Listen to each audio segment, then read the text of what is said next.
Everybody's logging in. We're live. Alrighty.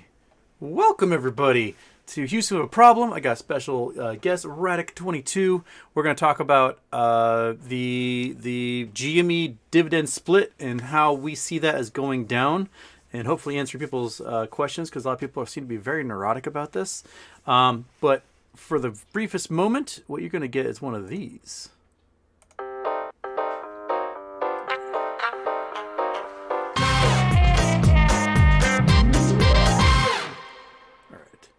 Intro is off. I remember turning it off. There we go. Back to the Zoom. Okay, welcome, my man. How's it going? Hey, Houston, thanks for having me on. My pleasure. A crazy full circle. I kind of remember reading your Twitter rant. That was one of my first, like, oh crap, this is going mainstream moments. Yeah. It was that was a weird. It's weird to, like, I don't know, not be known or anybody caring, and then all of a sudden, like, people are making memes of you. Like, I don't, like, that's me dressed as Superman. That's weird. Okay. Yeah. But so you wrote 11 days ago. I put the link in the description to your DD on Reddit, and you wrote basically an explanatory article as sort of how things should go down regarding the stock dividend for GameStop. And I've tried to reiterate with folks sort of like how this should play. Granted, yes, the short hedge funds and market makers will try anything they can to screw everybody over and avoid paying and blah, blah, blah. But there is a particular method that should happen with this. And I don't know, do you want to, like, sort of do a step-by-step as you see it?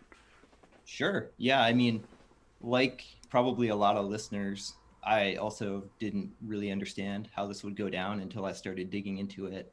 And the whole DD actually started because I was in like a 3-day argument with my my brother-in-law about whether or not this was like just a simple accounting thing that wouldn't actually impact the price. Yeah. So that kind of led me down this rabbit hole of looking for good examples that could explain how a very shorted company could respond to a stock dividend instead of a stock split. But I think the real crux of the issue, as I kind of get into DD, is it's very different than a traditional split.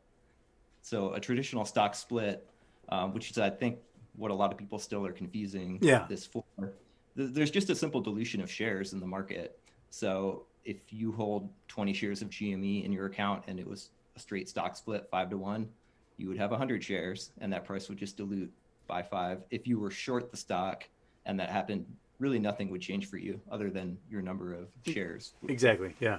But your total, your account balance wouldn't change. You'd still have to provide the same value back to close your position.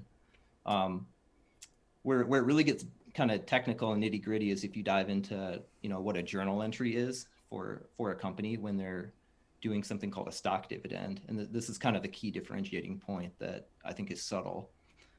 So we know that GameStop has a float of, is it like 76 to 77 million shares? Total issued shares of 76 million. Float is somewhere around 50. Okay. Yeah. And then we know that they have 300 million shares total held in reserve, right? Yeah. And so with a stock dividend, you can pull shares from that reserve pool and give them to holders as a reward. And that is actually creating new shares. So like let's do the same example. I have 20 shares of GME in my account. They're going to issue a 5-1 share dividend. It's going to be very different. So I'm actually entitled 5 shares for every share that I own. So I'll still end up with 100 shares, but these are actually shares that never hit the market before. Exactly. So they're issued from the authorized reserve by GameStop.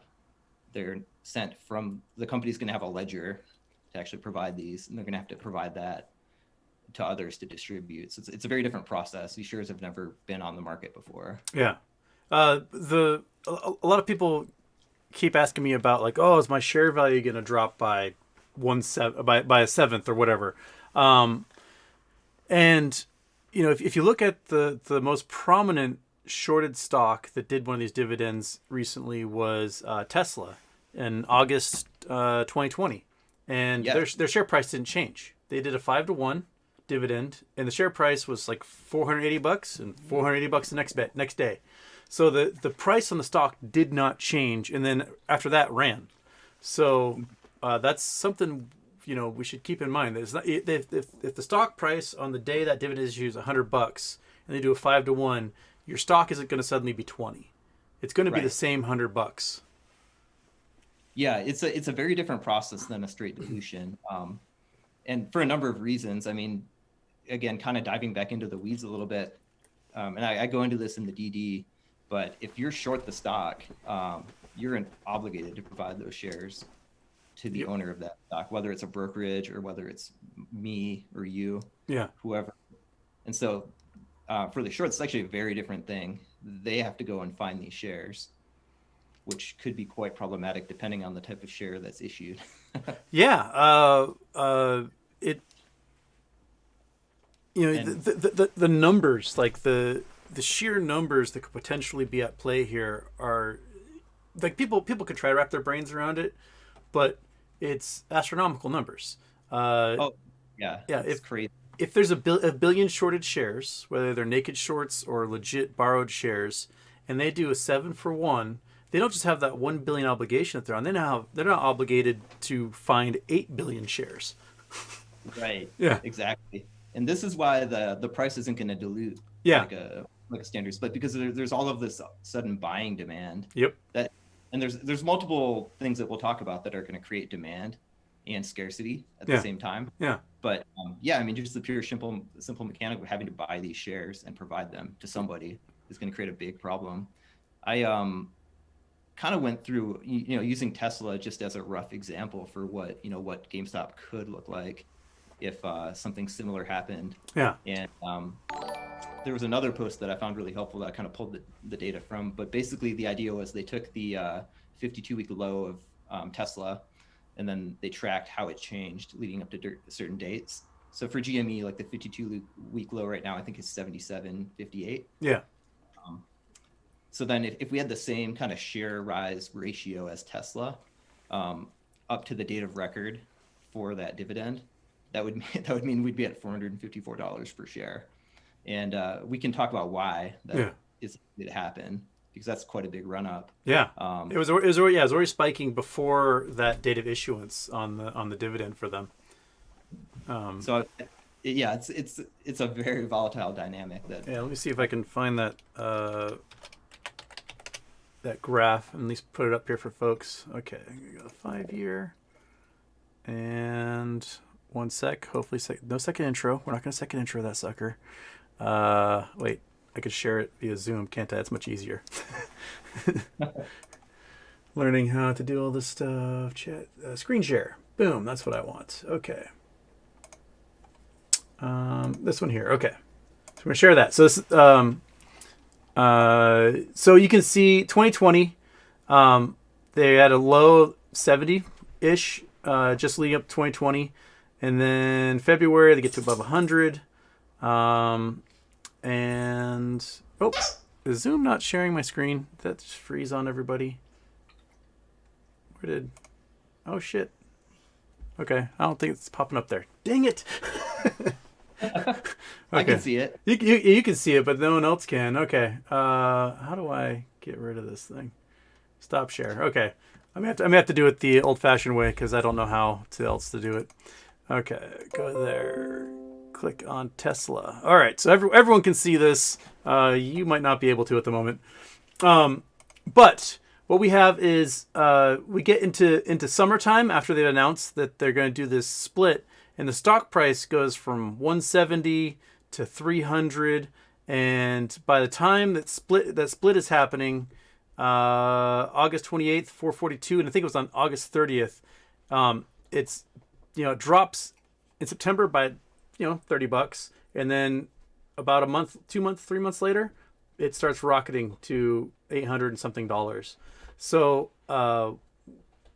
we can see that we have sort of like a control for this type of situation, and Tesla's been like a slow squeeze over the years, and ours with GameStop is much more roller coastery because so many more retail investors are now involved and now refuse to sell anything.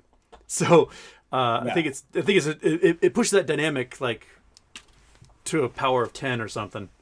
Yeah, it's an extremely it's an interesting case example to try to compare, but it's a very different situation. I Yeah. think a huge difference with Tesla is nobody was trying to seller box Tesla. Yeah. You know, people were betting against it because they didn't think it should be valued as a tech company. Yeah. But to my knowledge, nobody is literally trying to bankrupt the company. Yeah, they Um, they thought, oh, it's trading $170. That puts them at a value of billions, and it shouldn't be that high. Like, yeah, whereas GameStop was, hey, you might do $6.5 billion a year in sales, but your entire company's worth $200 million. We're gonna make it worth zero. Yeah, exactly. You know, that this is like an incredibly different position from which these short positions were opened, yeah, and then where the stock is actually going to go. yep. I mean, even now, floating around 150. My God, can you imagine if you opened up short positions at like $4? Which, Oh, yeah, no wonder, if you wonder why they can't close. yeah. You're looking at obligations that are like 30 to 40x at that point, and how do you bounce back from that? Yeah, no, I think hence the Ryan Cohen Stormtrooper analogy, right? They really only have one tool right now. Yep.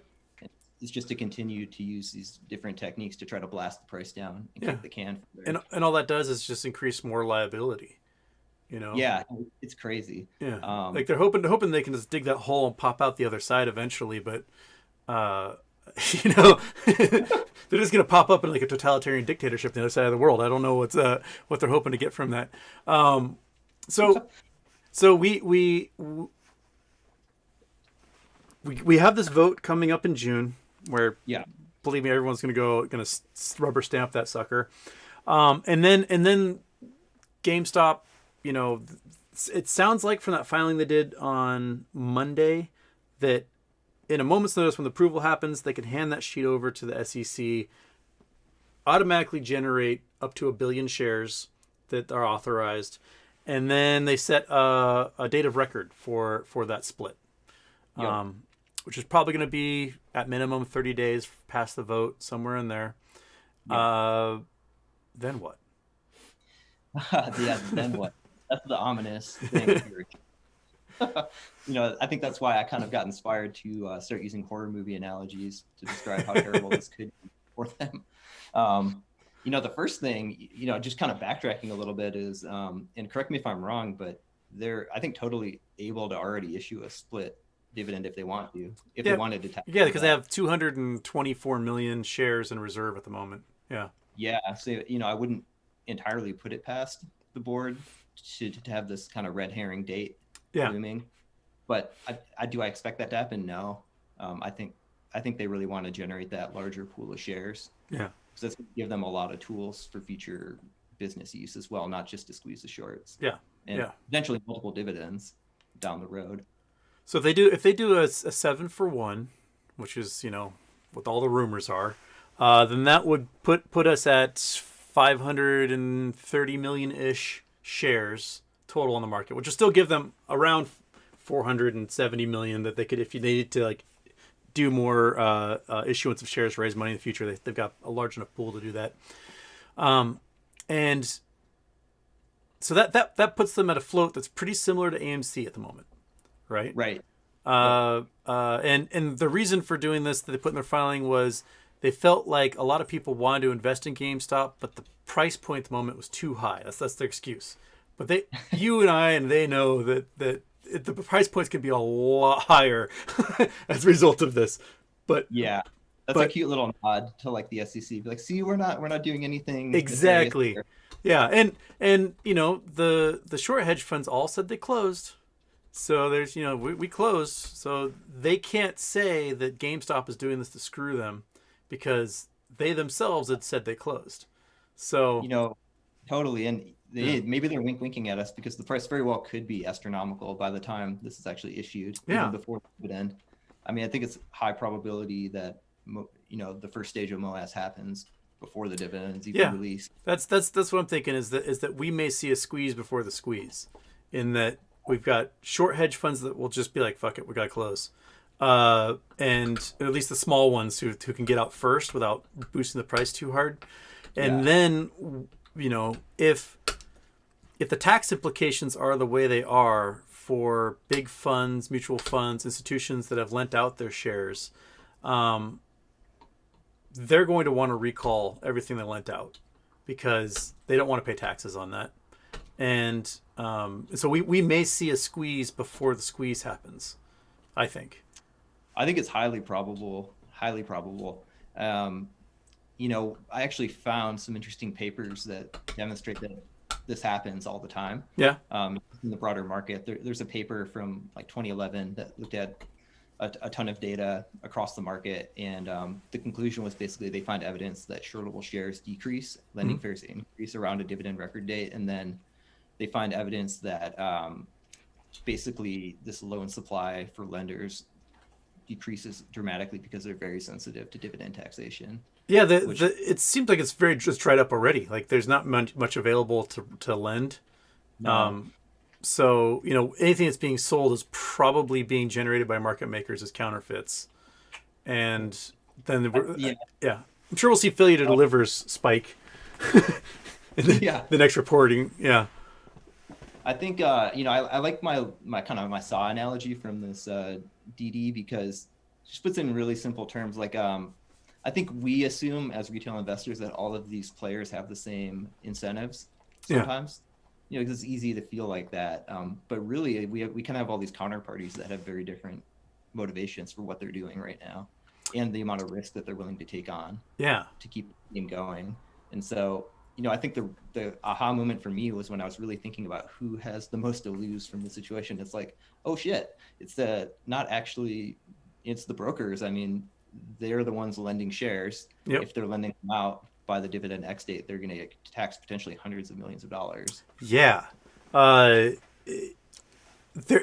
going to have to liquidate their participants. There's no way they can survive without doing that because, and a lot of that lending isn't necessarily people on margin lending out. It is you not knowing that your shares are being lent out because one of their participants sold naked and they had to clearing find some shares to give to the other party, and they generate a synthetic in your account that way. So it's such a weird, stupid system that we're in. It is. I really think that up until this dividend X date, unless there's like a aha surprise dividend, you're going to continue to see shares being lent out because these funds, I mean, they're going to keep giving shorts rope to hang themselves by. Why not? I would too. Sure, you want to pay me more money to borrow more shares that I'm going to call back at any moment. That I'm legally able to. That's great for me. I mean, it's if a lot of these mutual funds are looking at a serious bear contraction in the market, and they need to keep their holders like above water, why wouldn't they look at this as a complete hedge against the greater market taking a drop? Because you have, let's say you have your hedge fund, your mutual fund such and such, and you've got 1 million shares of GameStop, and you lent it out, and that if you don't recall those shares, you're going to get taxed heavily on it. So you have to recall, which is going to cause the price to jump. And then when the squeeze happens, you can sell that stuff because all your blue chips are going to drop, your GameStop's going to rocket, and it's going to even out in the end for you, so that you won't have everyone fleeing your mutual fund. I wouldn't doubt if we see big institutions, their index funds kind of do the same thing. Everyone who plays in the market at this point knows about this stuff, and they seem to know they probably have war room maps drawn up as to how because it'd be stupid for them not to. I got a super chat here from Dax. Due to the dividend, doesn't GME have to compile a list of all the entitled shareholders? This will prove we were right all along about synthetics. How is this on its own not end game for the shorts? They do have to, and they're going to have to come up with a record of who's entitled to the dividend. That's absolutely true. Whether or not we ever see that, I mean, I'm skeptical we'll ever see it in the light of day, but I think it'll become obvious once the mechanics of this play out. I'm curious. Yeah, I'm curious how exactly they do it. I mean, we do know there's the folks who their DRS, so there's 9-10 million shares in there. I'm sure a ping goes out to the brokerage that says, "Hey, how many real shares do you have?" And Yeah. then Fidelity goes, "I have 6." You know, Vanguard says I have 1 million, whatever. And that reports back to GameStop. But I doubt that they'll report the synthetic holdings of those shares. Yeah, I don't think so. I don't know why they would, to Yeah, be honest. It kind of opens them up to a lot of legal scrutiny and other issues that they just don't need to take on. exactly. It's going to be Yeah, pretty obvious that we're right about this once that happens. I think so. I mean, there's no way that, if you look at the Fidelity data, because Fidelity does that beautiful thing where they post like the top 30 traded stocks every day, and every day Yeah, AMC and GME is in there, and every day it's like 80-90% buy, 10-20% sell. That mathematically you can't be dropping the price on the stock if there's nothing but buy pressure yeah. without naked short selling. No, there's no other. I've racked my brain about this for days, trying to think. How the hell could I be wrong about? I'm a Yeah, pretty skeptical person by nature, sort of professionally as well, and I cannot understand how it would happen that way without massive amounts of synthetic shares yeah. existing. It's It's just it. Yeah, even the SEC basically admitted it with that graph that they had. Do you remember yeah, from yeah. the? Yeah, they The had that beautiful report. chart. Yeah, the Uh, chart of like buyers, flying through the air for that chunk of January, and then it was yeah, like short hedge funds with this little pink line at the bottom, and they're like, "Well, the yeah. shorts said they closed." it's It's going to be so beautiful too because they really don't have legal cover now. Yeah, they testified to Congress that they closed.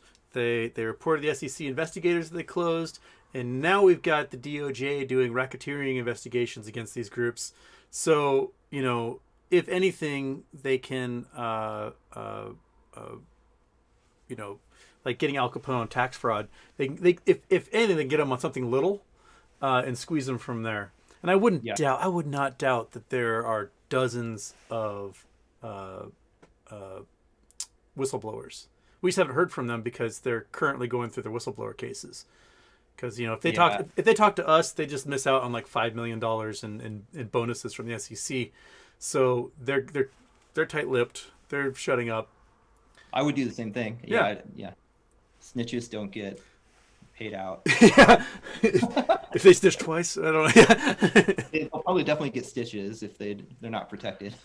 Egspit asks, how will the dividend work with baskets that GME have been shorted, such as XRT? Thanks both for your valuable time.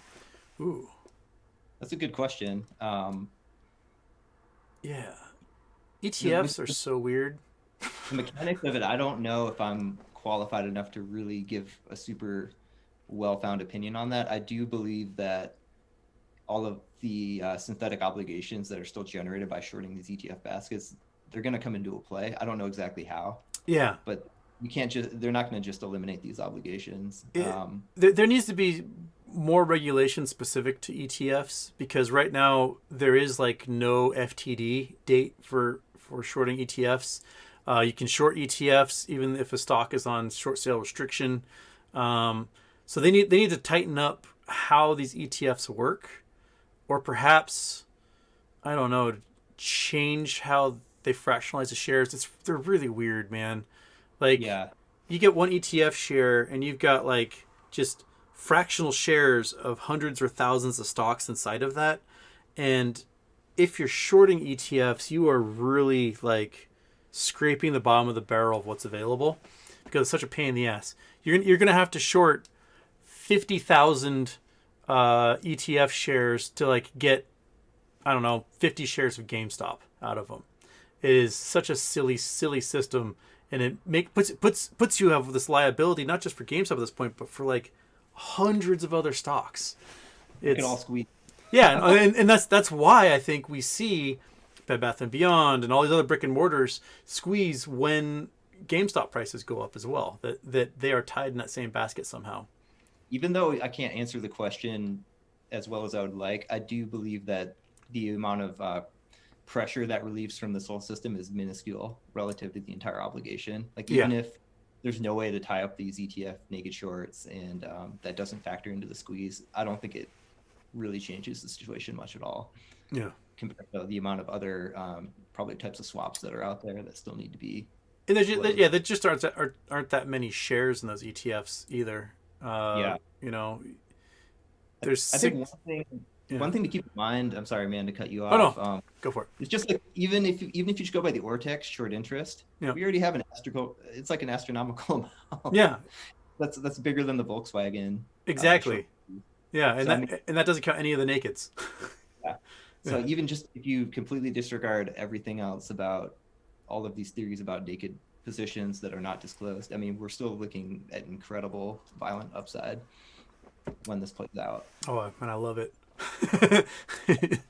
It's I'm hoping that all these short hedge funds that they just have their heads in their hands at this point, and they're just like rubbing their temples, and they're just trying to figure out if there's any loophole opening, swap, and they do. And you know, the swaps have worked up to now because you reset these FTDs every time you trade obligations with someone.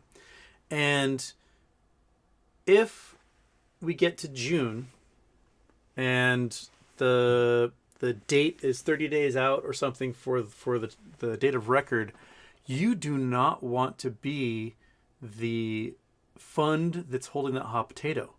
So Yeah. I wouldn't doubt if we start to see these swaps dry up because some weird firm in Brazil is now holding $50 billion in obligations for all these shorted shares, and they've just been passing it around to different groups, and all of a sudden they're like, okay, it's your turn to take it, and Deutsche Bank goes, no.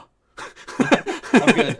Yeah, I'm cool. All right. I took your mortgage securities. You're cool with that. Bummer, huh? Like,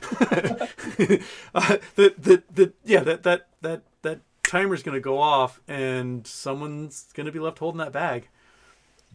It's I think the game has totally changed. I mean, for up until this announcement, we've been having these weird cyclical spikes, right? These Yep. spikes and the downtrends that probably have something to do with these swaps and closing, not closing any positions, but just changing obligations between Yeah. parties. That's my best guess. But this is totally different. This is GameStop actually doing something to apply like dual-sided pressure to Yeah. anyone's stock. I think I think we would have seen one of those crazy spikes by about now. Yeah. In that $350 range had GameStop not made this announcement. And all of a sudden all the shorts went, we're pushing it back down to max pain and we're just going to leave it there. We're seeing like it cannot bounce much higher or lower than 150. It's going to stay there for a while. I think so too. And you notice, Yeah. I mean, the borrow rate went down, but it hasn't returned back down to like 0.1, Yeah. 0.4. Yeah. And I don't think it's going to. I bet there's some cautious folks already out there who are like, yeah, screw this. I'm not lending out shares. I think around dividend dates historically, as that paper kind of pointed out, there's really good evidence that these borrow rates I don't think will drop that far down from where they're at now. I think we'll stay around like 5-6%. When was the last time GameStop offered a dividend of any kind? Was it like 2018? Or... Yeah. Let me see here.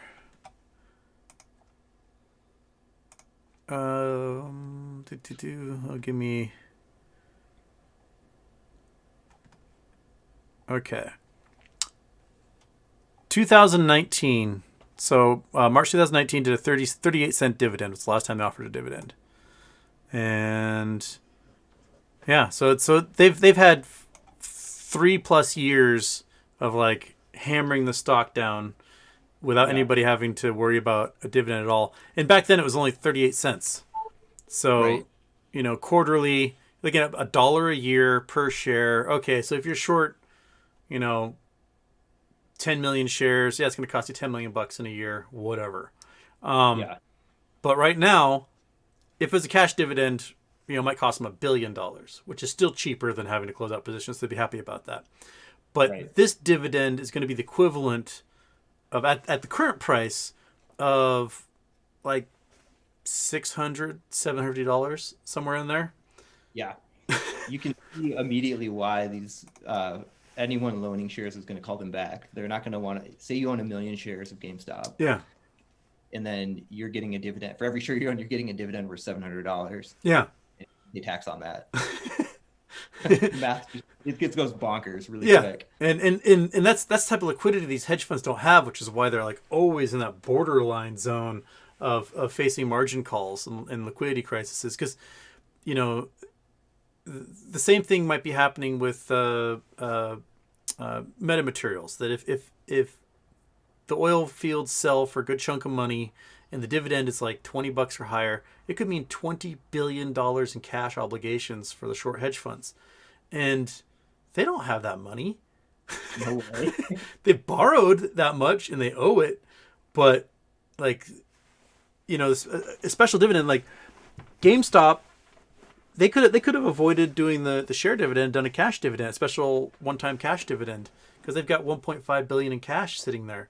So they could be like, Yeah. yeah, we'll offer, I don't know what, 10, 13, $14 a share, and then all of a sudden these short hedge funds have to pay $15 billion to cover that. Yeah. It's amazing. I mean, it really goes back to that, right? Like every short position is a future buyer, right? Yeah. And the board is essentially guaranteeing that that's going to be the case here.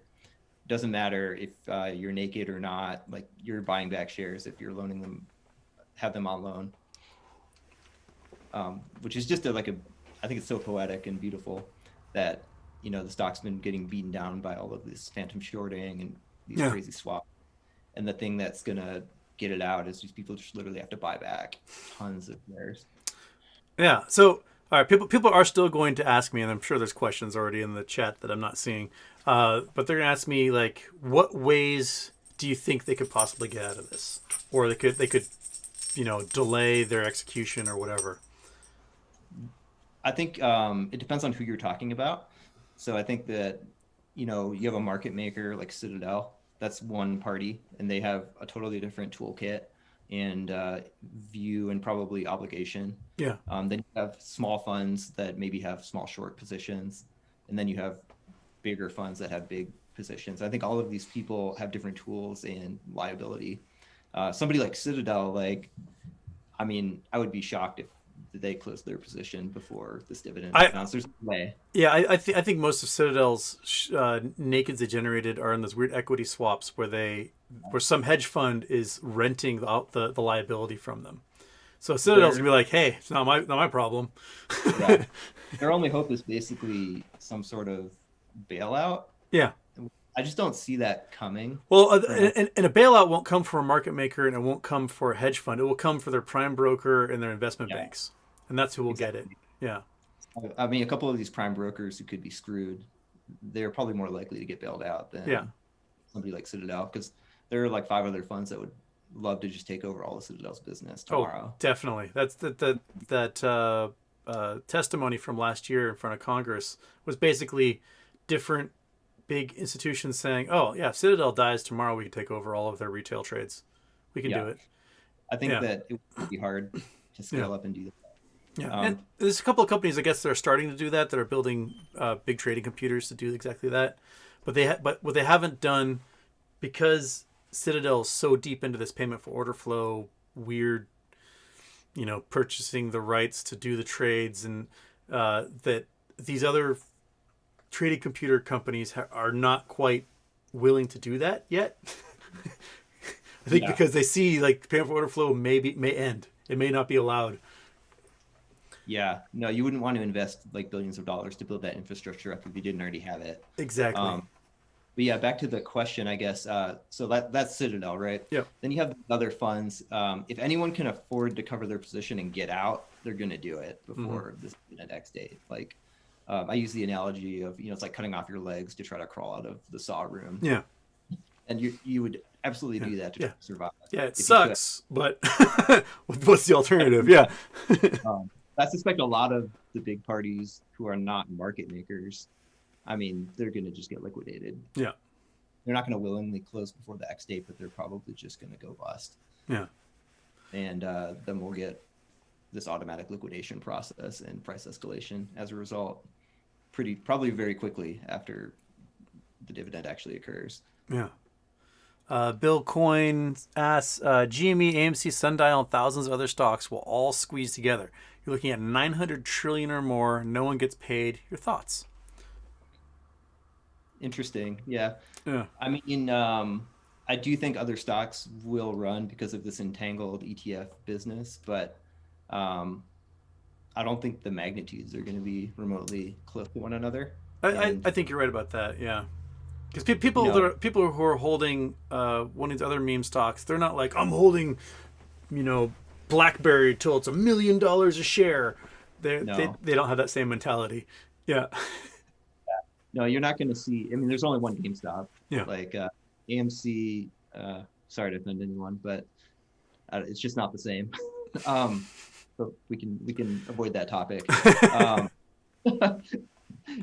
yeah, no, I think you will see other stocks run, but I don't think that you're going to end up with $900 trillion in obligations. And that's just assuming like literally every party involved is holding for maximum profit. Like you're going to have wildly different entry and exit points for different people holding the stock. Yeah, You're going to have, I think folks that hold, you know, numbers of shares in the thousands, that their exit price is going to be much lower than folks who only hold a few, because they're going to see so many zeros in their account that they can be like, "Yeah, fuck this, sell. I'm going to a yeah, beach." Yeah. Whereas you have these retail folks that have 1 to 10 shares in their account, and that is everything that they can afford to spend on a stock, and they're going to yeah, hold and hold and hold because the price gets to $1,000. That's not life changing money for them. right. They need something much bigger and more painful for the players, and so they're going to hold. That they are the infinity pool. Those small retail holders, I think. They're the backbone of this whole thing, Yeah, really. yeah, No, I think every holder, no matter what they hold, I mean, they're piecing this thing together and creating this huge crisis yeah. for sure. Um, but I don't imagine that the obligation is going to be $900 trillion. I don't see that happening. I also don't see a complete like nickel market freeze out of all these trades. Yeah. I mean, could they do it? Yeah. Would they do it? I really don't think so for a number of reasons. One, I mean, the New York Stock Exchange is literally the most important exchange in the world Mm-hmm. as far as equity goes, and you would immediately kill it Yeah, when and you do that. that's what they're seeing with the London Metals Exchange is that people don't want to participate in it anymore. It's They going to go basically away. yeah, they basically killed their customer base, and so Yeah. folks are going to be developing metals trading in Chicago or something else where that traffic is going to move to, because they the whole point of being in a system that is risky is that those risk takers have to face consequences. And if Yeah. you eliminate those consequences, then there's no point to any of this. No, I totally agree. It completely delegitimizes the whole market. Yeah. I just don't see it happening. They would be even lawmakers, people who are maybe not on our side. They're going to look at this and be like, "Do I want to lose the entire market, Yeah. or do I want to set fire to a few funds, a market maker, maybe one prime bank?" Yeah. Yeah. I think, They'll set at least one bank adrift, yeah, and they're just going to figure out who. And that's probably what the fight is going to be. I don't know if it's necessarily going to be a U.S. bank. It might be Nomura or Credit Suisse yeah, that takes the blame. Um, I'm sure some savings and loans, Bank of America, Wells Fargo, some of those may also implode, especially since we're seeing like mortgage interest rates are skyrocketing. yeah. Defaults and foreclosures are skyrocketing. Mortgage-backed securities are plummeting. We're probably going to like see some repeat of 2008 in here as well. Like the cliche perfect storm territory. It's like a remix of 2008. Different reason, Yeah, same outcome. yeah. It's like Um, RoboCop 2 had to have a bit higher body count than RoboCop 1. it's like the John Wick movies, just like escalating violence. Exactly. Yeah. If I had to pick a U.S. bank that I think is most at risk, it's probably BOFA, Yeah. based on a lot of good data that's come out about their positions and just their general business. Yeah. Um, I live in like a very, very wealthy community. There is, I don't know, half a dozen billionaires that I could probably hit a golf ball to from my house. And our Bank of America branch has been open only like 1 day a week for the last year because they can't find anybody to work there because they don't have enough money to pay people enough to work at the branch. So they have to like rotate people in from other cities to come open the branch 1 day a week for, their customers. And some of their customers might have like $100 million in cash in their bank accounts. And they can only get like 3 people to go once a week to open up the branch. It's silly. Like, insane. yeah. But yeah, no, I really I do not see people letting the New York Stock Exchange die for this. Yeah. It's not worth it. But I mean, could I be wrong? I guess, but there won't be a stock market after this, at least not in the U.S. that people actually invest in. Matt Arnold's asking, is it possible for them to buy back their shorts through dark pools so the share price doesn't change? Also, can your guest please turn up his volume? My end, I've got to turn up his volume. So let me turn that up here. Okay, and then maybe you'll blow some eardrums out. I might be louder than you. So, all right. Is that better? Okay, I turned you up. You're redlining a little higher now. Okay. All right. I get asked this a lot about buying shorts through dark pools. Here's the thing: is that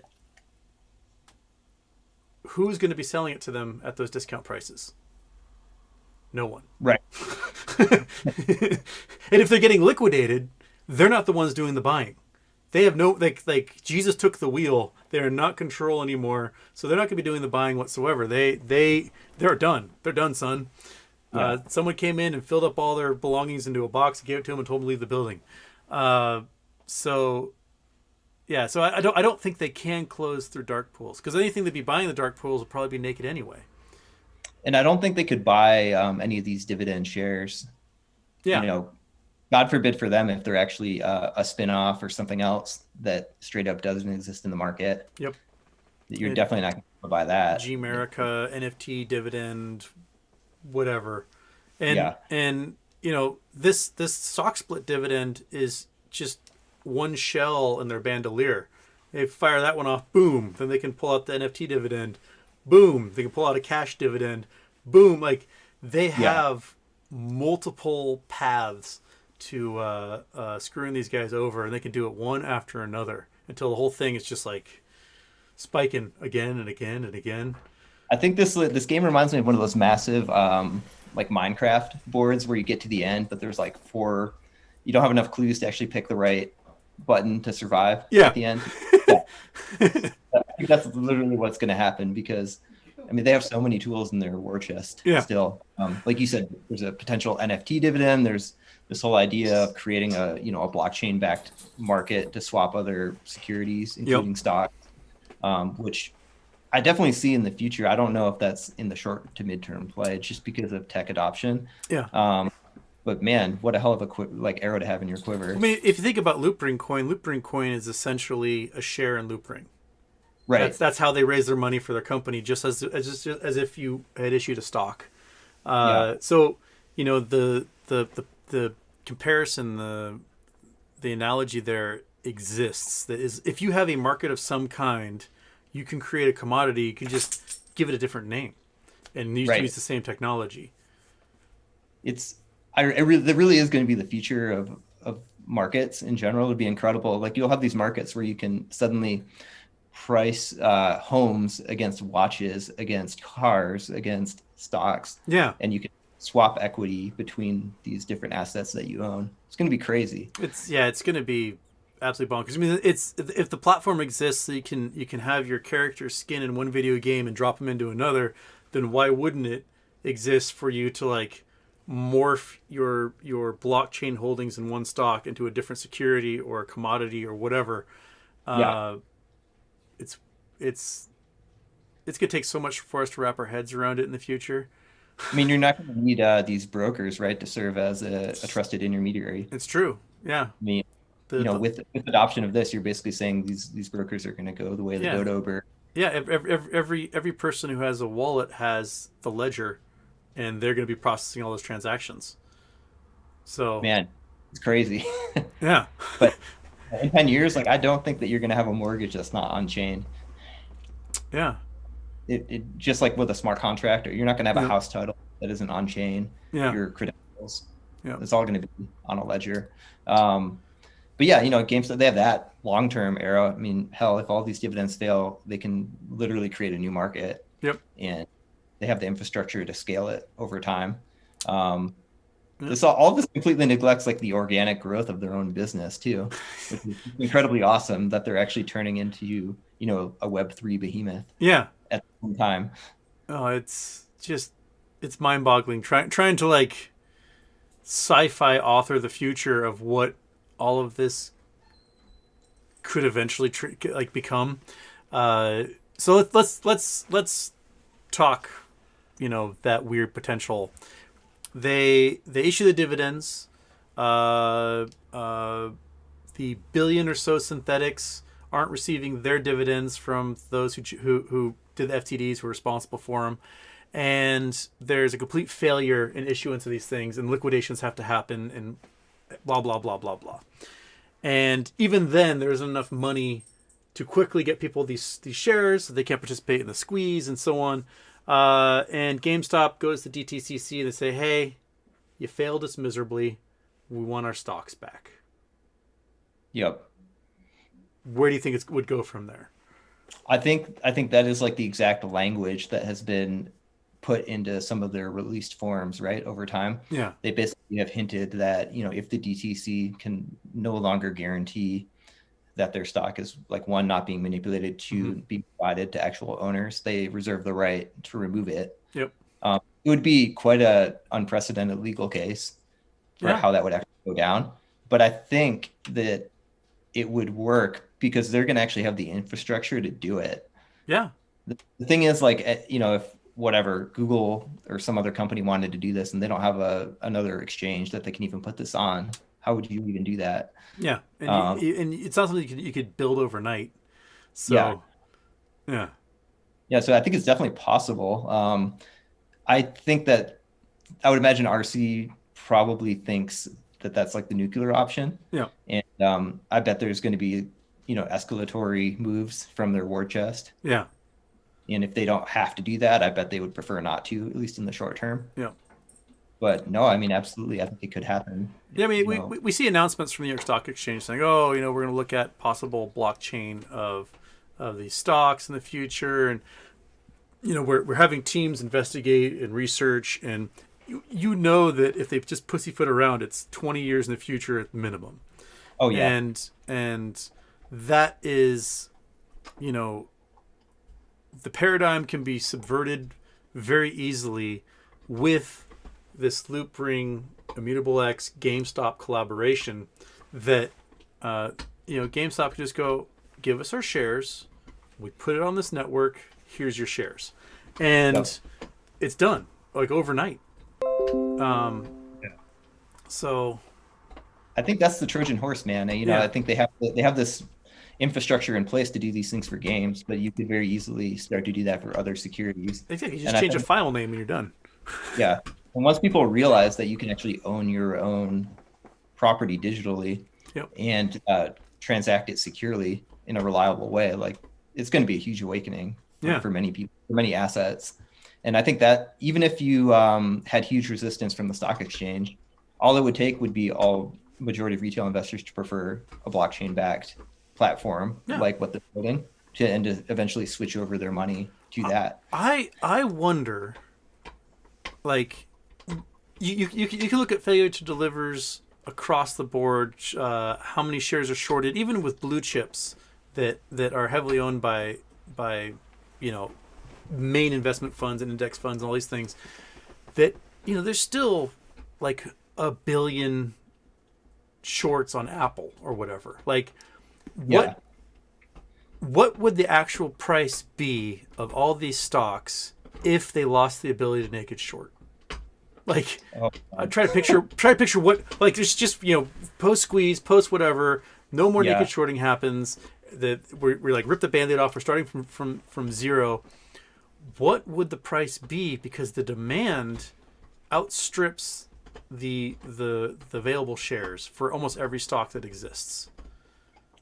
Yeah, that is quite a thing to try to imagine, right? Because we really don't have true price discovery in the market anymore, for a number of reasons. Yeah, I think a lot of, probably the majority of stocks are undervalued relative to their actual demand. Yeah, I mean, Um, I did a DD last year about like the true market cap of GameStop being 200 billion, just mhm. based upon the assumed number of naked shares out there, how many people have spent money on it versus the actual number of legit shares Right, that exist, puts it at $2,000 or more a share is what the actual demand represents. So right.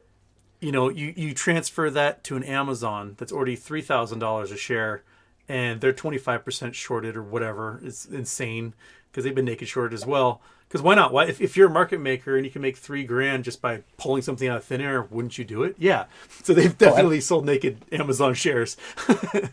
yeah. So, would Amazon be $10,000 a share, $20,000 a share?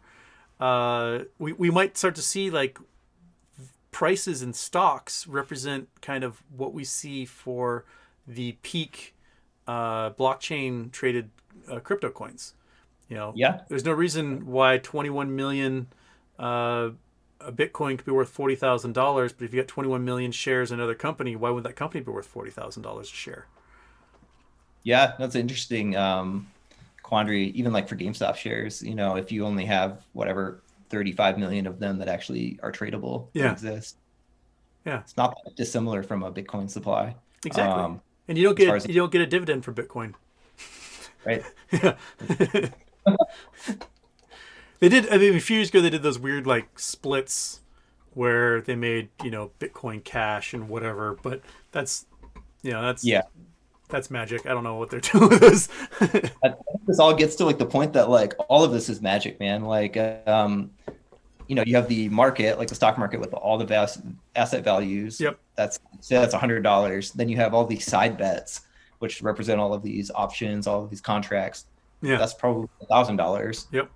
of just money obligations that exist, but they're only on paper Yeah. until they're executed. Yeah. And then you got your derivatives and your swaps, and it's just like one of the things I think with the stock market is they may have made it too convoluted for anyone to keep track of all this stuff. That I think so. that if they just simplified it down, eliminated a whole bunch of the weird derivatives, that people could actually focus on these things and relegate it much more easily. But they literally invent stuff out of thin air, like credit default swaps and Yeah, like it's crazy. I think it's like incentives, right? Like there's yeah, no incentive currently to do that.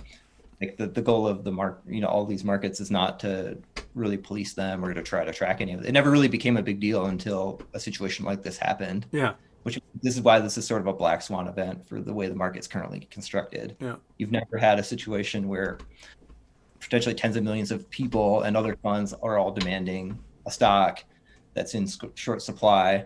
And then there's also this looming giant boatload of phantom shares yeah. out at the same time. Well, Um, there's a weird thing. I mean, because I made that crypto analogy earlier. With something like Bitcoin, 90% of Bitcoin is owned by 1% or so of holders. Whereas with GameStop, 90% of GameStop is probably held by retail. So it's a yeah, complete opposite side um, of that supply and demand curve. Someone Bones says there'd be no buyers at those levels, like crazy high prices, and the price would decline. Supply and demand, maybe, but the one adoption made recently by the stock market is fractionalized shares. So you can buy fractionalized shares just like you can buy fractionalized coins as well, which yeah, does not seem to hurt the value of coins. One thing that hurts the value of coins is the fact that some of these folks are minting like 100 quadrillion coins, right. which is just stupid. I mean, I think what you would see potentially, like to that question, is you probably would see a lot more splits, right? Yeah. If the true value of an Amazon share is $20,000, like they're going to split it. Yep. There's no reason why they wouldn't. So there Yeah. would be a market. The market would adjust. Yeah. I mean, and some stocks like there's what 4.4 billion Apple shares. So Yeah. basically, a share for every two people on Earth is what exists in Apple, and Apple still trades for well over $100. So, Yeah. you know, that It- there's still demand there. It's an Yeah. incredible statement for demand for Apple and just the size of that company. Yeah. Yeah. Especially when like they still have like offshored a tremendous amount of their wealth that they refuse to repatriate because they don't want to pay taxes on it. Yeah, that's a whole other deal. Yeah. Yeah. But they have, but basically they had to repatriate some because folks were like, "Hey, this is back before they did their most recent split and shares are trading at 600 whatever dollars." People were like, "Hey, I own this stock and you still won't give out a dividend. Give a damn dividend." And Apple's like, "Fine, we'll take some money from Ireland and put it back in the U.S. or whatever they're doing." But it's all so weird, man. Yeah, the stock market only makes so much sense. Yeah. For a long time, I thought it was because I was dumb, regarding the stock market, but it's actually, I think, just designed to be that way. It's designed to be just a black box of like opaque layers that you cannot. It's the same reason why taxes are super complicated. Is that they want you to have to go to somebody who's an expert to deal with this crap, and that's how the system is designed. You should not be allowed to navigate this yourself. You've got to get someone who went to Wharton to help you, go through everything and figure it out for you. And when you meet that guy from Wharton, they're just as dumb as anyone else you've ever met. Like, they don't. Well, from I can confirm. Yeah. So there's no magic bullet. I meet folks that worked in the options market, worked as brokers, and I tell them about stuff. They're like, "Oh, that's how that works? Like, this is what you did for a living, man. Like, how did you not know?" Like, well, I basically just got a list every day of things I had to either buy or sell. And that's what I did. Like, they just were like data entry specialists, basically. Yeah. Oh, well, it's like the F3 button. Yeah. The people who are hitting the F3 button to create the phantom shares, like they're so detached from the broader reality of what's going on. Yep. With the actual market and what all these big dynamics that are. But I mean, they're just doing a task. Yeah. Order comes in, no shares, F3. Shares existed, sold, done. Oh, got another call, F3. Yeah. I finally watched the second part of that HBO documentary this weekend, and oh yeah. Did you like it? Yeah, I liked it. I got the feeling that the way they ended it, they're like, "Oh, it's over, we're done." So they didn't really talk about the fact that the price spiked, 3 major times after January. Yeah. They never mentioned it once that it's still going. So it definitely leaves the door open for them to do another episode, but I don't know if they will. I'm not sure. Like, I'd be curious, if a platform like HBO would make that episode or not. Yeah. I wonder. But I think like going back like even to last year, so after the January crash when we were just hanging out at $40, I think a lot of us who were still holding were kind of like, shit, did they actually close? Yeah, that's when I wrote my Twitter thread. Yeah. I was like, no, they didn't. And this is why. Yeah. They still can't afford even at $40 to do it. Right. Yeah. And then we got that big run up again and we're like, oh no. Yeah. Oh no, it's still on. Exactly. Yeah. It's crazy, man. Like, whoa. That's the thing about this situation is that it really is a black swan event, which you can't predict black swans before they happen. That's sort of the definition of. No, we can try to run as many scenarios in our brains as we can and do like as many war games as possible, and sometimes it works out. But there's going to be so many unknowns, and I think that one of the biggest unknowns that we have are family funds. These family funds don't have to report shit. They've got upwards of $7 trillion in margin. And we don't know what they're invested in, what they're short on. We know nothing. And nobody. Nobody. So, when everything goes tits up, we know about these big hedge funds. They got to do their 13Fs and all that stuff. But what about these like billionaire family funds?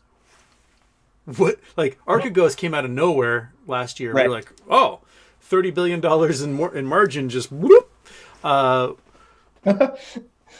Who else? How many others are out there? I can't wait to see all of the weird, like on the nose names of these funds that start to go bust. Kind of Yeah. like spring, we were getting like, whatever, iceberg capital or Yeah. something. Yeah. You know, death to the world capital. Like, what? Why would you make that? Uh, yeah. I tried like a few years ago. I flipped my truck in the desert, and I should be dead. Like my truck rolled and rolled and it rolled, and I somehow came out of it alive. And I give part of the credit to my mental exercises I would do, because a few years earlier my truck fell off a cliff into a river while I was out doing exploration, and Yeah. I thought I was going to roll over and die in that river, and then magically I didn't. But then every night I'd like be sleeping on my cot, just imagining like, okay, the truck does a rollover. What do I do? What is my game plan? It's like, well, if the canopy smashes, I'm dead. There's nothing I can do about that. But if I'm rolling over and the canopy stays upright, I do not want my arms and head to go out the window from centripetal force. So I'm going to grab that steering wheel. I'm going to push myself against the seat as hard as I can and just flex everything and close my eyes.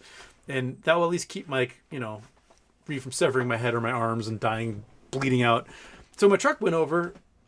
I went into action, just like I'd been like training for years to do this, because every night in a paranoid like state of mind where I did my game plan and I lived. And so I see all of us on these DDs watching these videos and the chats on Twitter, whatever. We're all working this game plan over and over again, trying to poke holes and stuff, trying to figure out loopholes and courses of action and exit strategies. And I think many, if not all of us, are somewhat calloused against the unknown, because we've already like seasoned ourselves to expect something, Right. and to be able to react to that event. I think so. I mean, I think we're all probably pretty hardened now. If you've been holding back even before the sneeze Yeah. in January, we've seen some shit now. Yeah, no, I totally agree with that though. Like in my real world life, I have to prepare for those kind of situations sometimes, Yeah. and you just have to go through all these mental exercises to make sure that you're ready, like in that moment. That's going to make a huge difference. Yeah. So You got to think like your enemy also. Like these are an active, they're not just NPCs in a video game. They are creative, they're evil, they're manipulative.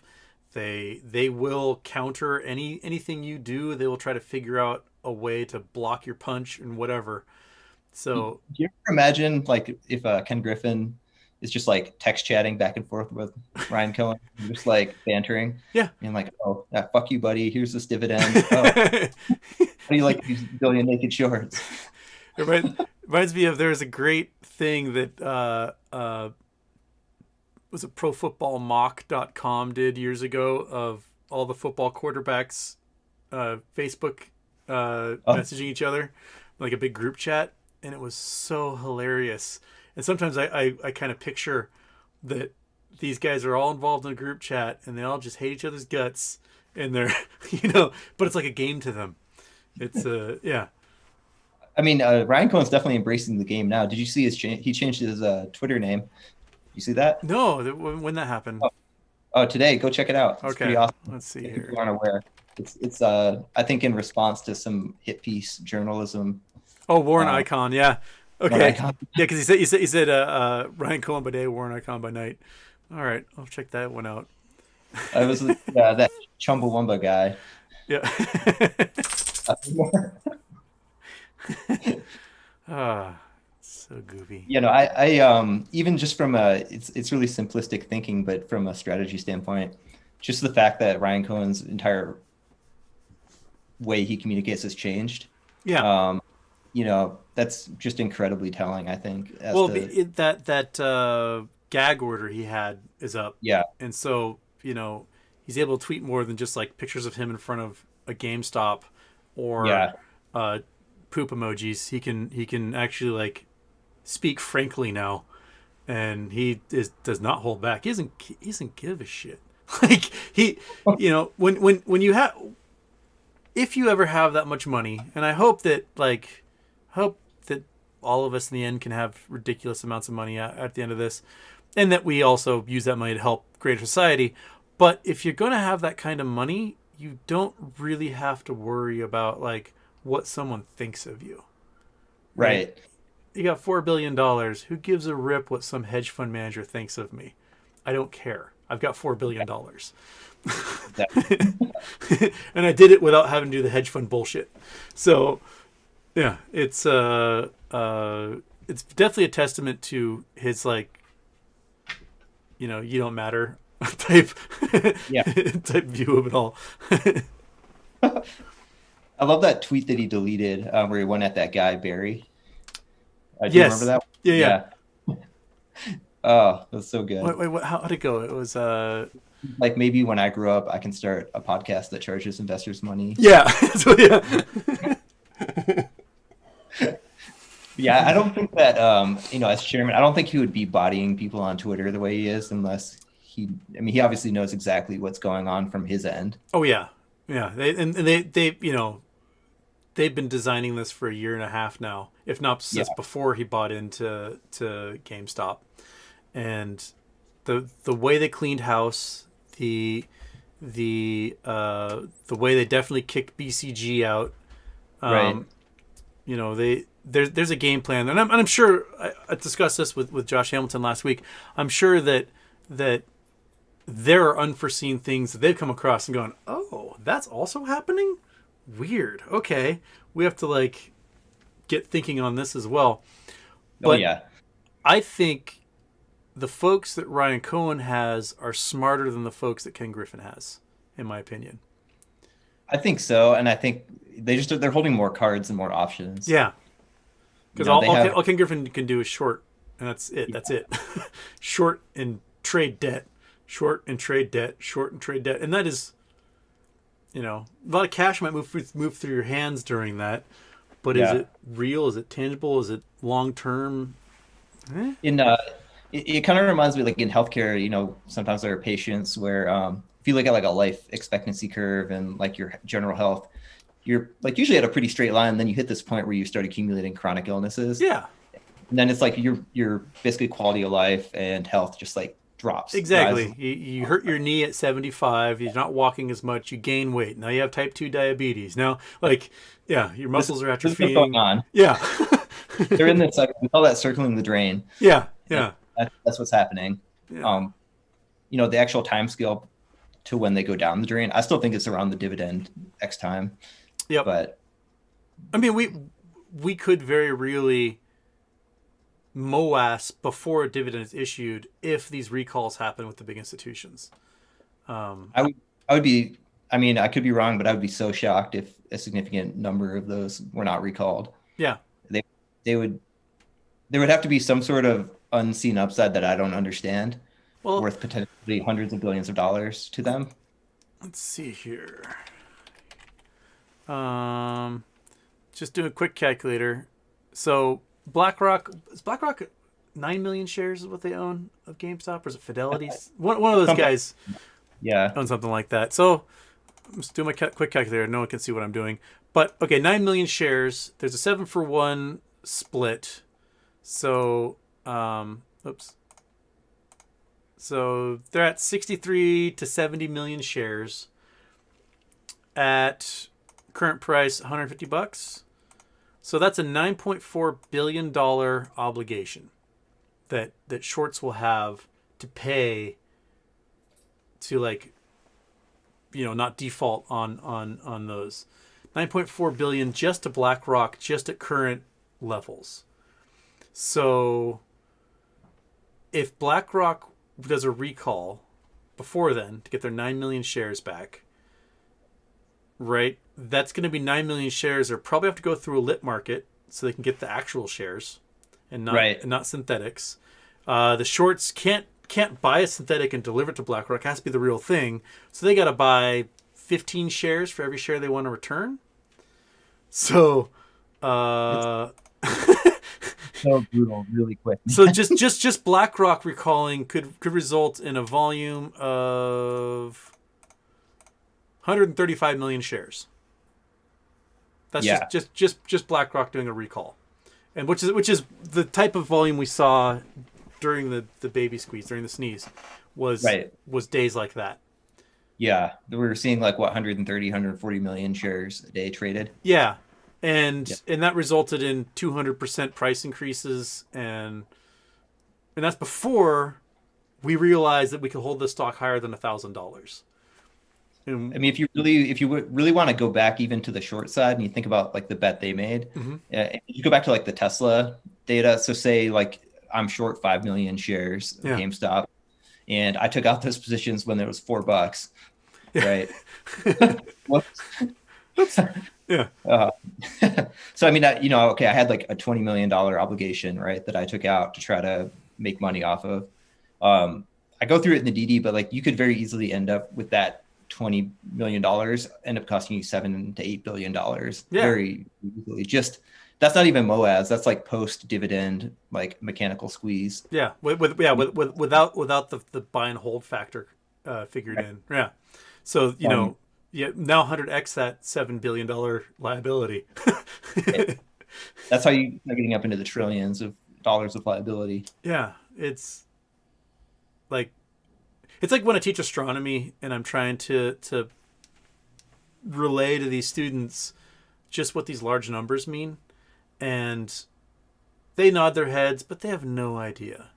Like when I talk about the distance of a light year, oh, it's the amount of time it takes light to travel in a year. Like, yes, but light travels 186,000 miles in a second. How many seconds are there in a year? And they still like smile and nod, but really, like no one's brain can grasp these numbers. And there's Right. even computers that have a hard time dealing with these numbers because there's only so many bits available in their processing. So, you know, Yeah. like last fall when uh, Berkshire Hathaway got too expensive, they had to change the bits available in the New York Stock Exchange to be able to handle these big numbers. Oh yeah, I remember that. Yeah. Yeah, because like with the 6 digits of the price plus the 4 digits of after the decimal, there just weren't enough bits to handle numbers that large. This is a So computer issue too. yeah, so like how Sure. how are these computers going to handle if GameStop stock trades for $10 million a share, and they got to figure the market cap for a billion share? Like they're going to run out of zeros. They're just going to be errors unless they start hardening these systems to that. You wonder what kind of war games are going on behind closed doors on that front. There was a practice test that they did last week with a fake stock that had a stock trading at 2.2 million or something, that someone showed on Reddit. And my guess is that that might be one of those war games that they're just trying to see, like, okay, if we have this stock at 100 million available shares trading at this, is the computer okay? Right. Yeah, Yeah, you'd have to simulate that out thousands of times to have yeah. any semblance of an idea of what could happen. And okay, so the stock's trading at $2 million a share, and you have a volume of 135 million. Like the poor forensic accountants that have to deal with this stuff. There's not gonna be Oh enough money in the world to like figure out how that guy's gonna have to do this all. my God. And you got the clearing guys. There's 135 million shares trade. All these hedge funds are obliterated, and they got to look at every single share to see if it's one of the fake ones their computers generated, or if it's a real one that's got to go to replace something. And it's the amount of sorting that's gonna have to happen. It's gonna be so crazy. But do you still think MOAS happens quick, like with price escalation? I remember you were talking about that. I was talking about that the other day, trying to figure out like with this 8 billion share obligation, supposedly if it's 7 for 1, Yeah, the peak volumes we saw before, it was going to take 4 months of trading days, so like 120 trading days to clear that obligation, and they right. can't afford to let that thing go on for 4 months. There's no way that the market as a whole can survive that kind of brutality. It would be in the news too much, so much to the point that every single solitary person, even people don't follow the news, and if you like do like the Jay Leno man on the street and they answer simple questions dumbly, that at 4 months of being in the news that much, they're gonna be able to tell you like the GameStop thing is messed up, man. Like so you want it done in 2 weeks tops, so that it gets done, it's out of the news cycle, it's over, we move on.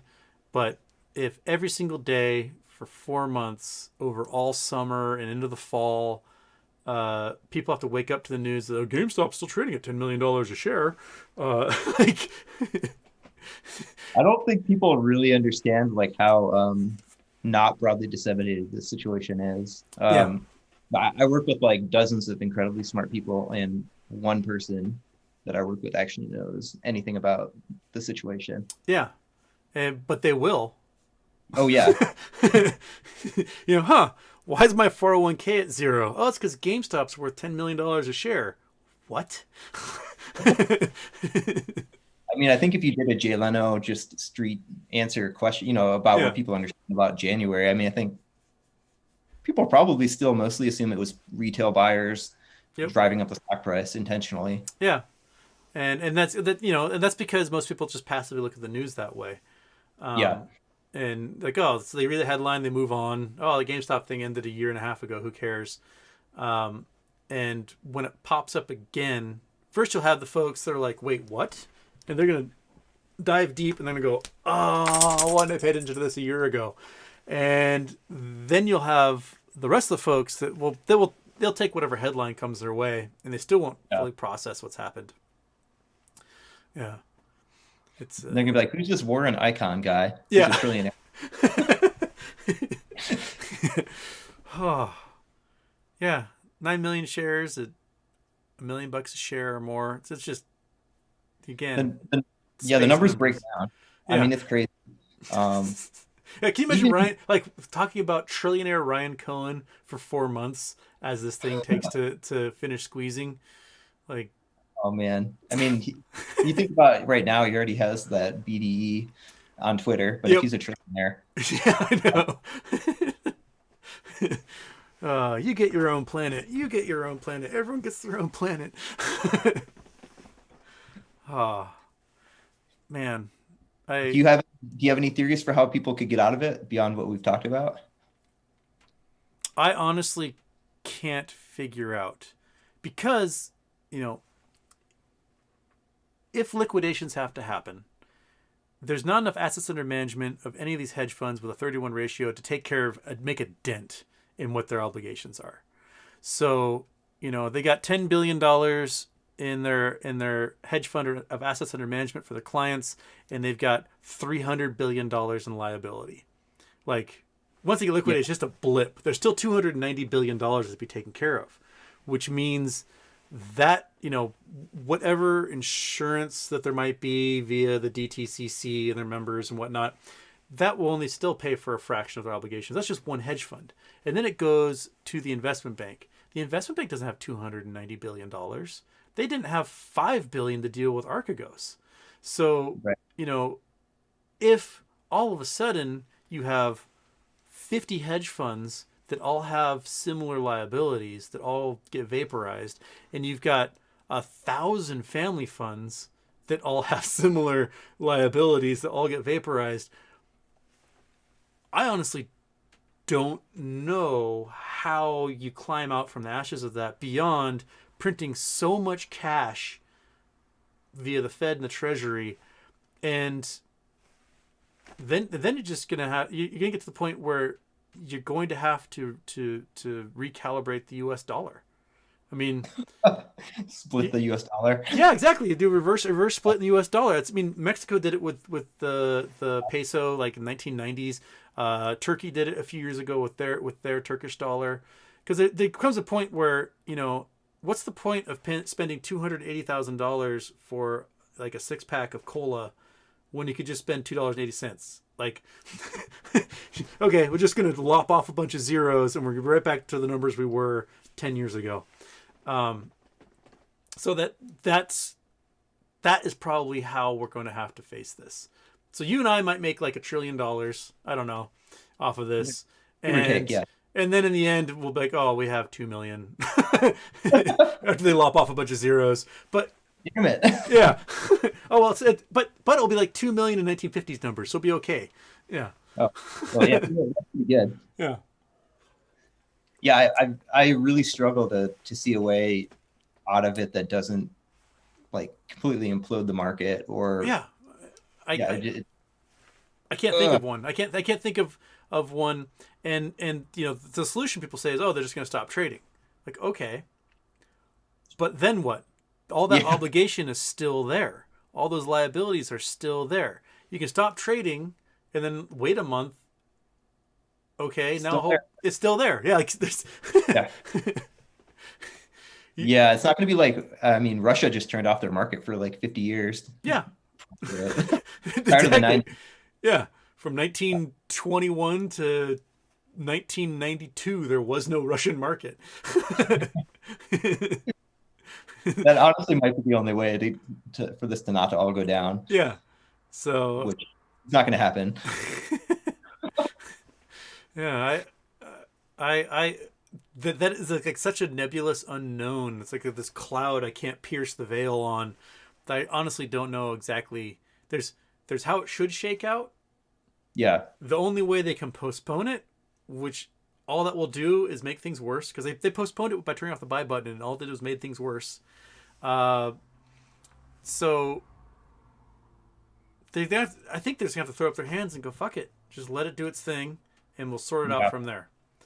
And you know, sometimes you know you have all the safety systems on your Volvo, but sometimes you're still just gonna smack into a concrete wall with the car.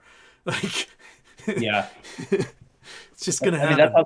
how these black swan events work. You try to engineer all these systems in place Yeah. with redundant amounts of insurance to try to cover these catastrophic events. But Yeah. when you don't foresee the event, No, I mean, yeah, you had the tulip bubble.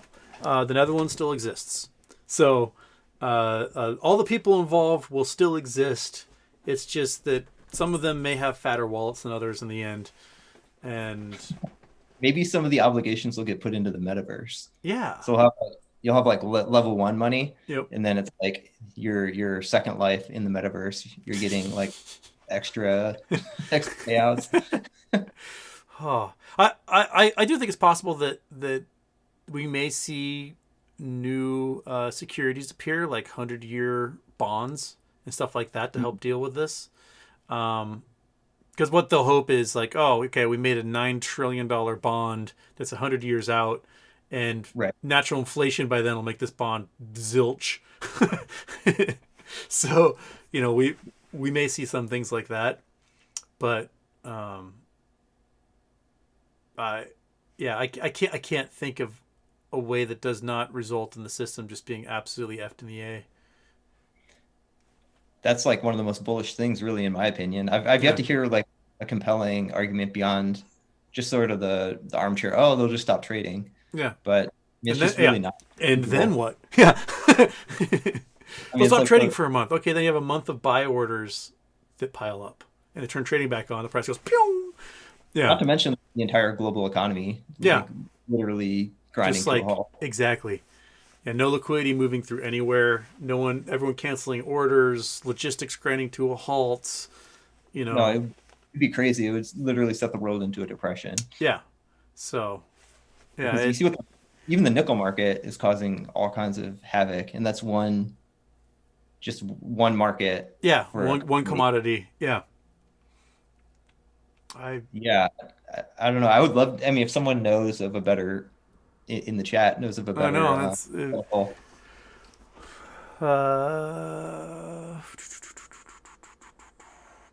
Phil Bill, what if liquidations don't happen except for one fall guy? Example, Melvin gets all the toxic debt. That's one of the things that I've talked about is trying to push everything onto one person, one group. Yeah. Even then, like let's say they push it on to Melvin, right? And Melvin, I don't know who's Melvin's prime broker. Is it Merrill Lynch or someone like that?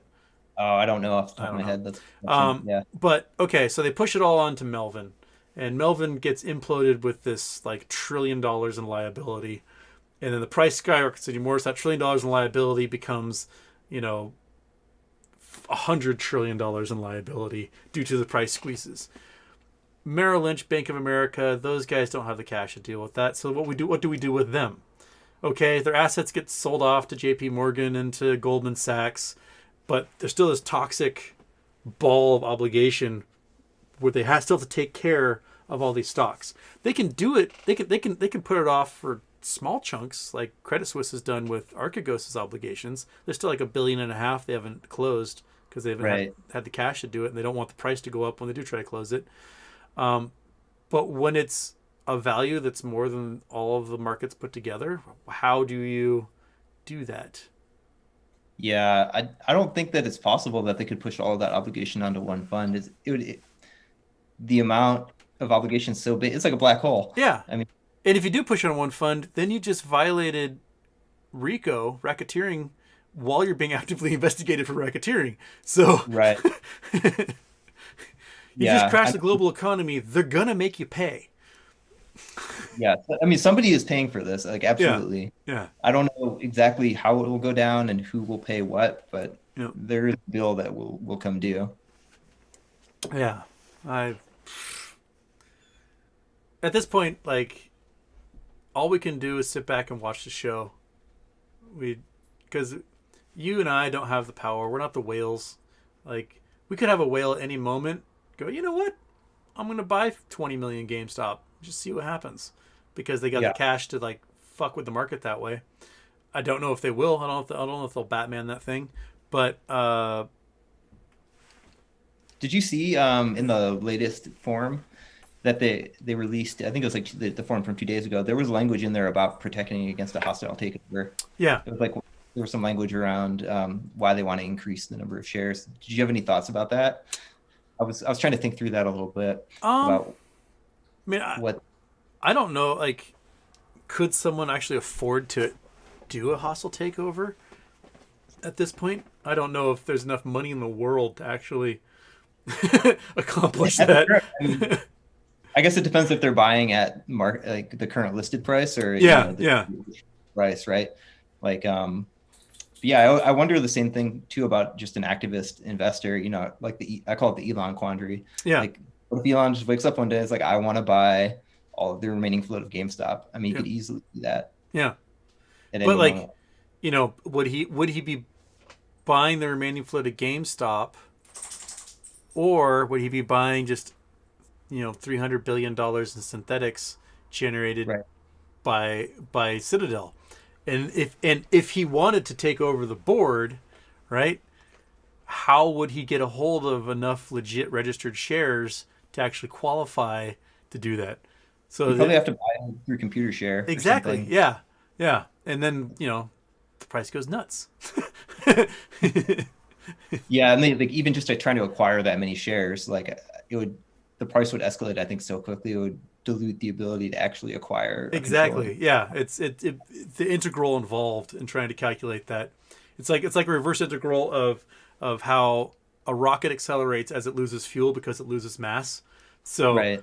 yeah, that you're able to put the same amount of force on a smaller mass. This way around, it's like gaining fuel while actively trying to excel. I don't know. Yeah. It's a I had a similar question, like, around computer share. I think there was some speculation that, Ryan Cohen, like his buy Yep. was obviously done through computer share. And I think some felt that it actually had like significantly escalated the price beyond just like the news of him buying. yeah. I wonder if you have any He, thoughts about that. well, he bought it 8 and change, right? And after that, it was at 20 or so. Right. So yeah, that definitely did. And again, that was before people outside of Superstar or outside of Wall Street Bets knew anything about this. Yeah. I was in the dark until that January squeeze. I was not paying attention at all. Right. And so then all of a sudden I was like, oh, this is interesting. Let me gobble up every bit of information I can read on this. And that's about, during that baby squeeze, they went from 10,000 retail investors to 900,000 retail investors in like a week. Crazy. So, yeah. Like, this dog keeps trying to put his head on the keyboard, which will probably like delete you from existence or something. Stop it, bud. I don't want to be deleted. Yeah. But now we're at if we're at 900,000 investors before that, and when the price dropped to $40, we've got to be at just millions of retail investors in the stock by now. Because I would, yeah, strongly suspect that. no one's So- gotten out. Like, So do you think that, so like buys through computer share, do you think they affect the price differently because they're going through like a lit? market, or do you? Yeah, I think Ryan Cohen doing his 100,000 shares through lit market was an example of showing just like what a Yeah. small amount of volume through lit market can do, compared to the 4 million a day you might see in these dark pools, or No, that's more, interesting. 8 million a day. I don't know. Somebody posted some. I don't fully understand it yet. There was like a blurb of a DD posted like an hour before we joined. Mhm. Somebody tracked. They were like looking at all the stocks in the Russell 1000, and including GameStop, and they were looking at their. I think it was like their float outstanding relative to gaps in their like 1 minute candles, Mhm. and they plotted it on like a log chart. And then GameStop was like at the far end of like extremely liquid Yeah. relative size Yep. versus all. So I think that what they were trying to get at was that there could be, whatever, 1,300, 1,400% short interest, meaning there's so much, even for an illiquid stock, there's so much liquidity like showing Yeah. up Yeah. in this. Yeah. Well, that's the time we saw the market stop during that run up 2 weeks ago. Yeah. Was it appears as though the market makers lost contact with the market and weren't able to generate these fake shares available for sale to keep that price suppressed. And then all of a sudden, the lowest ask appeared at $400,000 or whatever, because the market maker was like, "Oh shit, what?" Like, reboot. Yeah. Yeah. Cause actually like Dave Lauer, he was looking at that data, right? And he started seeing the meme stock prices pop up like Yeah, along the way, kind of proving that there were actually like real price orders that were yeah, being hit, exactly. which is pretty funny. Yeah, so if you know if a glitch like that can result in all of a sudden the stock on the price go up 1,000%, or no, sorry, 1,000 times, uh, that should be a giant like waving red flag for the SEC, showing them that this whole reg show market maker superpower probably isn't the best thing for the market. Yeah, probably not. Just probably it's a bad idea, and they just shouldn't let folks naked short anything. The whole concept is very, it's a relic, obviously, of completely different technological times, Yeah, these settlement times where you didn't have real-time exchange of information at exactly. I all. mean, yeah, the settlement times are harken back to when there was some guy on a bicycle, literally racing back and forth between brokers with stacks of stock certificates, Yeah. like physically delivering them to some receptionist at a typewriter and an abacus. It's uh, there's no reason that there should be anything less than T plus instant Yeah. for these No, I trades. mean, the technology has been in place for a long time now to make Yeah, that possible. yeah. I mean, granted, there is some time to do transactions for things like Bitcoin, because they made the bandwidth pipe too small Yeah. for the amount of demand, but that has been corrected in other iterations of these crypto technologies. There's no reason that the fact that you and I halfway across the country can talk to each other instantly, that you know there can't be a settlement of an electronically traded share instantly, and you get my cash, I get your share, and vice versa, like that. Right. The clearinghouse should Yeah. not have to exist. No, no, and definitely not. I mean, like with the Bitcoin architecture, I think that always goes back to like small blocks versus big block chunks. Yeah, People can actually like audit the ledger. yeah, But no, I mean, it's completely doable now. yeah. We're in just a we're on like the cusp of the weirdest period in modern history, if we're not already Yeah. just balls deep in it already. I think we're living at the time of like it's like the modern Gilded Age mixed with like the beginning of a weird sci-fi novel. Yeah, yeah. Like we've got World War III, global pandemic, strange political divides happening at the extremes on either end, a market that's absolutely asinine and can't even handle itself right now. Uh, it's such a weird. Everything's. I keep saying that everything's just so fucking weird. It's, What do you think about this plunge protection team? idea that there's like an invisible hand propping up the market. I think it's definitely happening. Um, Yeah. the S&P 500 should have crashed 5 months ago. Uh, uh, but whenever it would drop like 1.9%, magically just rebound again. And and why? Because we look at Asia, we look at Europe, we Yeah. look at all these other markets, and they're dropping 5% a day, 6% a day, and there's no one stepping in to buy up all their securities. But they in there's five stocks keeping the Nasdaq afloat. It's Yeah. what Microsoft, Google, Amazon, Apple, and Netflix or Maybe. something like that. Yeah. Yeah, Yeah. Yeah. Probably. Yeah. and those just doesn't matter what the news is, doesn't matter what's happening in the world. Those just don't drop enough significantly compared to the other, 2,000 stocks trading on the Nasdaq. It's like they've got a force field compared to everyone else. It's very weird. It's interesting. There was also I came across this random paper. I don't remember where I found it. It might have been on Reddit a long time ago. It was basically if you looked at broad market gains and losses Mhm. over the past like 30 years, and then if you exclude after hours and pre-market, it's like essentially flat. Yeah.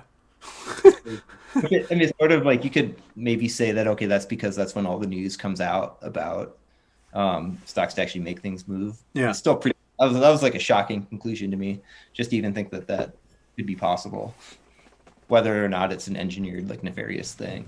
I think I it's, I wish I had access as a licensed broker or something to do some experiments, after hours experiments with some of these stocks. We saw last fall, several days in a row, like a single share of Berkshire Hathaway sell after hours for an obscene amount of money, right? oh yeah, It's trading at 450, and all of a sudden one sells at 650, just one share. So all of a sudden the price opens at 650 the next morning. It would be interesting, if you had a well of enough cash, and it would take collusion with another firm or fund or something, but to just say, okay, after hours, I'm going to put an after hours ask on my stock at $1,000 a share, and you are going to put a bid in at $1,000 a share, and let's see if we can move this sucker so that it opens at something insane in the morning. right. Yeah, that'd be really interesting. Theoretically, if it's illiquid enough in after hours, it could happen. Yeah, yeah. I mean, well, after hours, when we see any movements after hours on GameStop, it's 4,000 shares here, 2,000 shares there, and pre-market the same way. So if you could, put in a buy order and a sell order on two ends that are more than that 8,000 shares, you could really just mess with this thing. We're not saying that people should do that, but Yeah. if somebody could But do that, if they did, they really could mess with this thing. it would be very interesting. Yeah. But vice versa, you could probably have some hedge fund put in sell orders at $3 and it'd probably do the exact opposite. I don't know. Yeah. Huh, man, what a weird. Yeah, I don't know. I always come back to it's just such a weird story, such a weird situation. Yeah. That was the thing that really grabbed me about it when I first even heard about this. And I wasn't really even that into the market Yeah. back then. So I think that's true for a lot of people. This is like the lens through which we've learned an incredible amount about how the market works and doesn't Yeah. work. Yeah. Liz says there's no reason for any bank or brokers to hold funds when transferred. Total scam. It's true. It's weird that like if my bank wants me to pay them money for my credit card, they can take it out of my account instantly. But if I want to transfer money into my account, it's like 4 days for you to do that. But if you want me to pay you, it's instantly. But if I want to pay myself, it's 4 days. What's up with that? It's a very weird scheme. I think it's basically like a relic scheme taking advantage of the fact that they used to actually have to do that. Yep. And now they're probably just making arbitrage. Yeah. Oh, let's put that into an account for 4 days while we wait for it to clear, and then we'll make interest off of it. So we always have $1 billion sitting in this Exactly. fund. Yeah. Yeah, just a huge arbitrage opportunity. Yep. Yeah. Oh man. Um, what else can we cover? We got like 20 minutes, 18 minutes. What do Chat. What's on your mind? have your thoughts on computer share changed at all over time? Like I know, not getting into like the DRS thing, Yeah, but yeah, like yeah. you think it plays? I mean, it makes sense. You if you are in computer share, you are guaranteed that if there's a dividend, you're going to get that in your account. I have no Mhm. qualms about that. But the way I see it is, if the price gets bonkers, gets beyond the $1 million current limit that you have in computer share, it can get really hard for you to sell those shares all of a sudden. Mhm. Um, and and so, you know, I'm I'm not holding GameStop so that I have these same shares 10 years from now. I'm holding GameStop so I can sell them for an absolutely ridiculous amount of money, get out and turn my brain off. That's that's why I'm in GameStop. So for me, having easy access to sell shares for an absolute ridiculous amount of money is more important, and I'm not too worried about Fidelity screwing me over in that way, because Fidelity's long on GameStop. So Right. they're going to make a fortune off of this more than I will. Um, so other small trading apps like Robinhood and Webull that technically are on margin with these payment for order flow Yeah. systems, yeah, I'd be totally worried about those surviving, and them even having records of what I bought and sold by the time like regulators come along to try to untangle that mess. I do think that if you're in those apps, where if you're one of those foreign brokerages where you don't technically hold your shares, but you have this like weird loose string that's tied to ownership at some holding company, like I would also be worried about that. I would want to be in a much more legit brokerage. Yeah. Um, so, you know, yeah, then be like, well, maybe if I am in 212 in the UK, I might want to register my shares or get out and move to another brokerage. Uh, so, yeah, but in Fidelity, we're not worried about Fidelity. I'm not worried about Fidelity collapsing. I'm not worried about Fidelity screwing me over. Um, yeah. Oh, JC asks, any thoughts on Evergrande or Russia, China getting blamed for the crash? They'll try. Yeah, definitely. I mean, why They're not? trying. They're all defaulting anyway. It's a great way to go, oh, look, America, it's these assholes overseas. It's our I mean, enemies. Yeah. they're already blaming Russia for inflation, right? Yeah, They're exactly. like, Yeah. oh, all Putin's fault. I mean, the easiest thing to do for inflation, like, I don't understand why the Biden administration tried to do this. Like, you just say, hey, we had a pandemic. We had to print $16 trillion in cash. We've got supply chain issues. That's why we have inflation. Simple. It explains it all Yeah. right there. Done. I don't know why they're like, oh, it's Putin's fault. I mean, yeah, if gas prices rise, yeah, it's probably because Putin started a war and we had to embargo them. But but gas prices already rose. They already rose from $30 to $90 before that. So yeah, they'll The I try. mean, Yeah. the Chinese property market's its own like ticking time bomb. Oh, the That transfer property market is messed up. Yeah. I mean, it's basically like an entire real estate market built on shell apartments that Mm-hmm. are bought and sold every 4 to 5 months that are never lived in. Yeah. They Uh, are a rug pull crypto coin. That's what they are. yeah, Uh, they serve no purpose. They're built entirely on the greater fool theory. You buy this flaking concrete apartment that has no water, no windows, no stairs, nothing, for an inflated amount of money, because you can't actually afford an apartment where you live, but you can't right. attract a wife without owning property. So your goal is to attract a wife in a country that's short on women by saying, hey, look, I've got an apartment.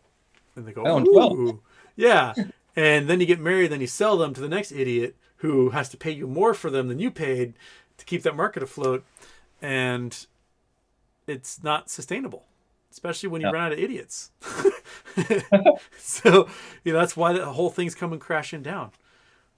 I do think that the Evergrande saga, it could play a role in all this, in that there are going to be entangled funds that are going to lose a substantial amount of capital. Yeah, I mean, From you can get margin called because your assets crashed or because your liabilities increased, one or the other. And right, if both happen at the same time, tough shit. yeah, oops. That's the thing I think that I like keep coming back to too is there's so many like ways that MOAs could just kind of oopsie happen Hmm. without any Machiavellian chess move even. Yeah, yeah. It's really it's like just tripping over your own dick can make this thing happen. And Yeah, yeah, you you know, imagine like, all these people are walking through like the demilitarized zone between North and South Korea, trying not to like step on a mine yeah. all the time, and they've been doing it for a year and a half, And then a and they're bird still. shits in front of them on a mine, and that's it. Or it's like Boom. the Yeah. Squid Games, like the giant shooting robot where you're trying to hold still. You Yeah. get a tickle on the nose. Oh Yep. shit! Yeah. Yeah. It's there's so many weird precarious things because so much fakery facade uh uh bubbles. We have a real estate bubble, both residentially and commercially. We have collapsing economies because like 1/3 of China's economy is real estate, and that sucker is dying really hard. We've got nations like Russia; they're defaulting. Sri Lanka is defaulting. Um, we have supply chain issues, inflation that's the highest it's been in 40 years, oil prices going bonkers. Uh, uh, we've got interest rates flying high, which is going to slow down, the ability for companies to sell bonds, get loans, uh, advance, renovate stores.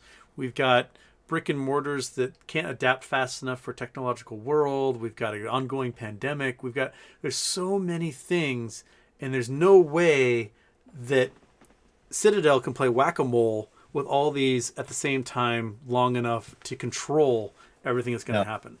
Yeah, no, nobody's in full control of the situation at all. yeah, Not Citadel, not Ryan Cohen, not Gain. Like I really believe that there's no pilot that has full control over this plane, right? Like I think people are trying to shift the arc of the yeah, plane yeah. direction, but I don't think anyone has the ability to completely steer where it's going to I go. I think there are whales who have a complete ability to just throw a wrench in those gears and go, but they don't have a way to like guide anything. They can crash this thing, Yeah. but I don't think they can navigate necessarily. They go, I want to crash there, so that's what they can do. But yeah, trying to guide this stuff. The plunge protection team is gonna all that's gonna happen with the plunge protection team is increased inflation because they're artificially inflating the price of these stocks, which is just causing the price of everything to go up, and they're just dumping more and more money into the economy that way, which is going to cause interest rates to go higher because the way you combat the inflation is by raising interest rates, and we're going to be at like whip inflation now levels of the 70s, where you know by the time Reagan comes into office, we've got to have 21% interest rates if you want to buy a home, which is, you know, that means the home price has to go from $50,000 down to like $500,000 down to $40,000 to keep the mortgage payment the same. So, You think we're going to get a robot version of Reagan? And like, or like the Futurama Nixon, I don't know. yeah, that's what we need Nixon's head. Yeah. Oh, I could see, I think that we're kind of entering a new global paradigm in general, right? I think that we're seeing the dissolution of globalization as it was yep. and the obligations like financially that tied that together. Yeah. Really, They, like if you're in NATO, like you're still going to have an obligation financially to other yeah. NATO countries. The EU is not going to screw each other over, but Yeah. With these incentives like dissolving between countries that may not be seeing eye to eye, like I Well, think you're going to see massive. yeah. Yeah, We have there is definitely a national security aspect to the supply chain issues. When, pre-COVID, everything's all glory. It's December 2019, and you can, for your car company, order semiconductors on demand. So I need 4,000 semiconductors delivered every single day, so I don't have to warehouse these things, and I can produce my cars. Then all of a sudden, semiconductors dry up. You're like, oh shit, I need 1,000 semiconductors per car every single day, and I can't get any of them. And so now these cars, I have every other part, but I can't do anything about it. Nissan had to stop production of their cars because the little motors for the window wipers stopped showing up when China shut down, because that was like one of the parts they outsourced. And you can't sell a car that doesn't have window wipers because that's against the law. You have to have window wipers. So this like $1 part made it so a $40,000 car can't be sold. It just completely stopped the entire system. And yes, you can offshore the stuff. Yes, you can make it cheaper until it becomes so crucial that you can't operate from that point forward. It's going to result in these individual manufacturer nations to subsidize in-housing of a lot of these parts. Yeah. And that's going to take time to build up, which in the meantime is going to result, like the one aspect of the commercial real estate market that's booming is warehouses, because they realize they can't do this on-demand supply chain stuff anymore. They got to warehouse everything. And so warehouse space is getting expensive. GameStop was actually thinking ahead on that when they massively bought a bunch of inventory and expanded their warehousing. Exactly. They spent $500 million on that, which is the reason why the last 2 quarters they haven't reported a profit, when I think if you remove that warehouse need, they definitely produce a profit. Yeah. I think that kind of like strategic thinking, though, man, just makes me so incredibly excited to see what they're going to pull out of their hat. Yeah. Yeah. And like, some of this warehousing stuff too, you run into issues of, okay, we built up stock. We have a whole bunch of these graphics cards and whatever. Well, what happens when the next generation graphic cards comes out and you still have a whole bunch in this warehouse? So, like, those are some of the liabilities they're getting away from with this supply on demand stuff. And we don't have the domestic ability to produce at volume what's needed. I'm sure it'll take a decade before we actually have these semiconductor plants up and running that are funded by the Build Back Better plan or whatever. But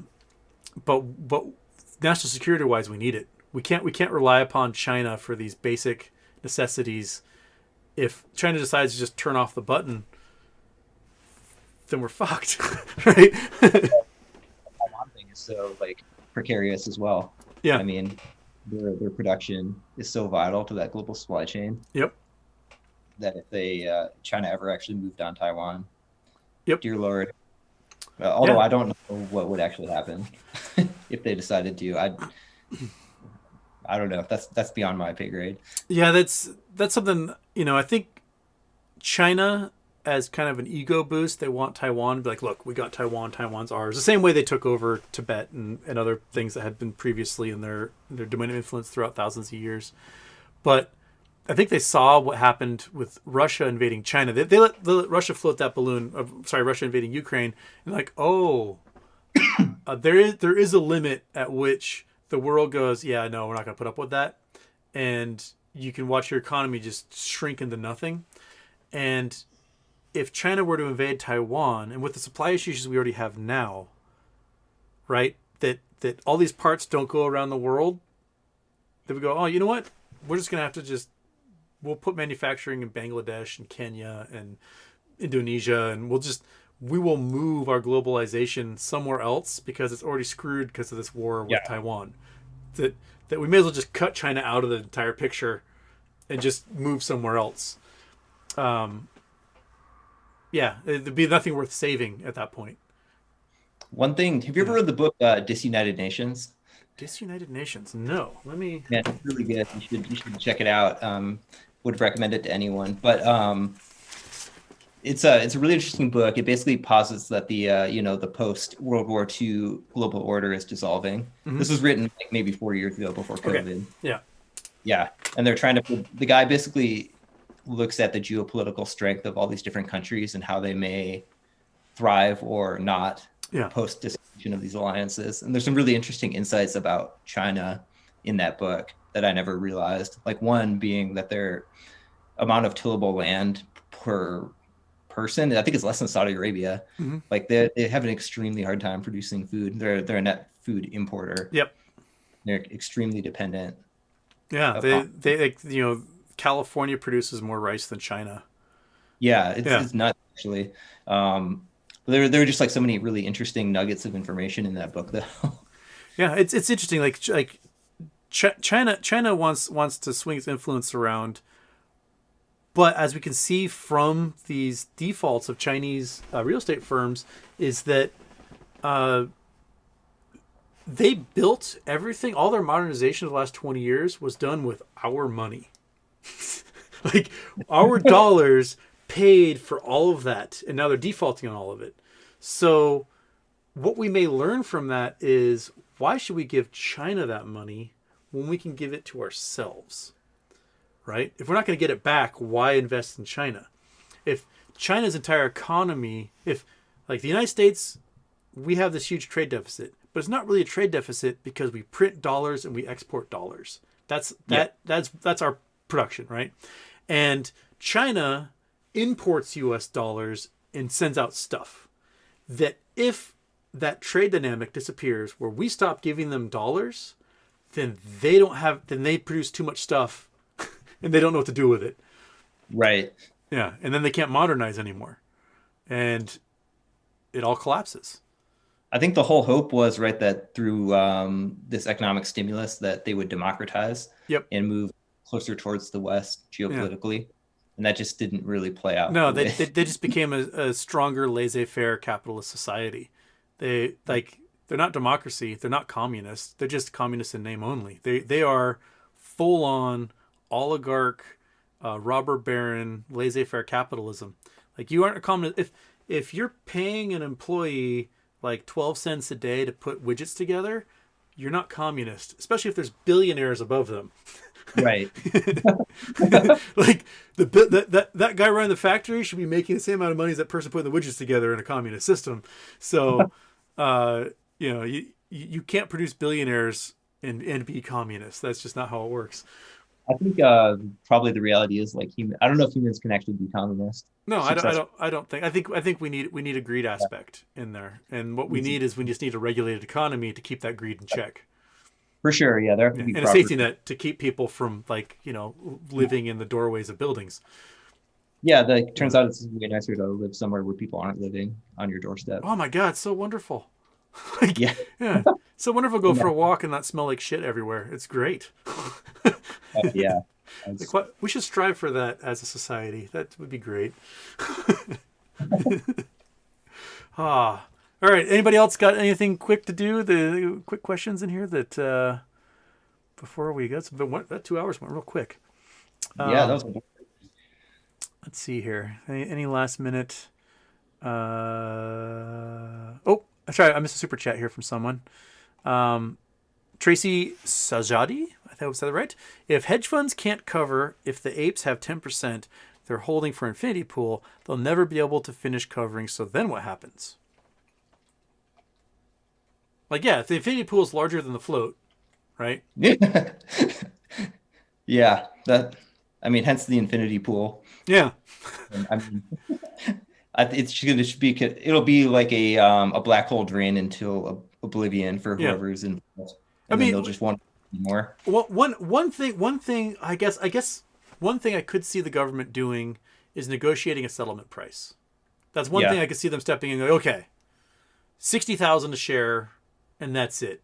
And you've got 2 weeks to agree to this. Otherwise, we're going to tell the brokers just to sell your share anyway at this price. That's one thing I could see happening if they step in and do that. It still would definitely hurt our ability to attract foreign investment. Yeah.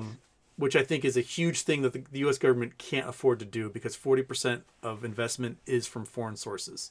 And if, just like China, like, our dollars are going to China to build their trains and their airports and everything. We rely on dollars from Saudi Arabia, from Germany, from the UK, from these sovereign wealth funds investing in our markets here.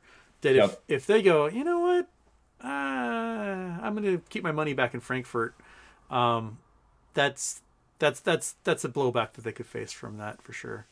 Plus, I think that would be like a death march, I think, towards losing global currency standard. Yeah. If you have mass fleeing of our market, Mm-hmm. like the dollar is not going to have the same export. Exactly. So that's essentially our superpower right now, Yeah. is that we have the reserve currency. Yep. And we export those dollars. That's Yep. that's why interest rate, why inflation's only 8% right now. And not Well, only, yeah, I think yeah. didn't Burry tweeted something out that they miscalculated it Oh, just based on housing alone. yeah, Yeah, they changed the calculation in the 1970s. yeah, It should be like 30% right now. that sounds Yeah. about right. Yeah. Every time But I try to buy a steak, it's like $4 more than it was last week. exactly. Like yeah, 2 years ago I could buy a ribeye for $28 and now it's like $61 if I go to go to a restaurant. Huh. Bummer. Yeah. But man, all right. Thank you so much. That was a lot of fun. Yeah, no, thanks for having me. It was great. Well, maybe we'll chat again in the future as this plays out. Oh, definitely. We, you know, I have a feeling that things are going to remain fairly flat through the vote. We may see I some agree. weird plays, but Yeah, I I think think unless something comes out off the top rope that we don't see, like yep. I think it's gonna be a boring like month. Oh, yeah. I think it'll be a summer to remember that. Yeah. All right. Cool. Thanks so much, everyone, for jumping in here and joining us for this conversation. We'll do a regular show on Friday. And there we go. Thank you, raddoc22. And thanks for the wonderful DD you wrote and joining us for today. Yeah, thank you. All right. Okay, everybody. I'm switching over to the your favorite part, which is the intro, and then we are done. Bye-bye. Sorry, bud. Thanks. Thanks, man. Have a good one.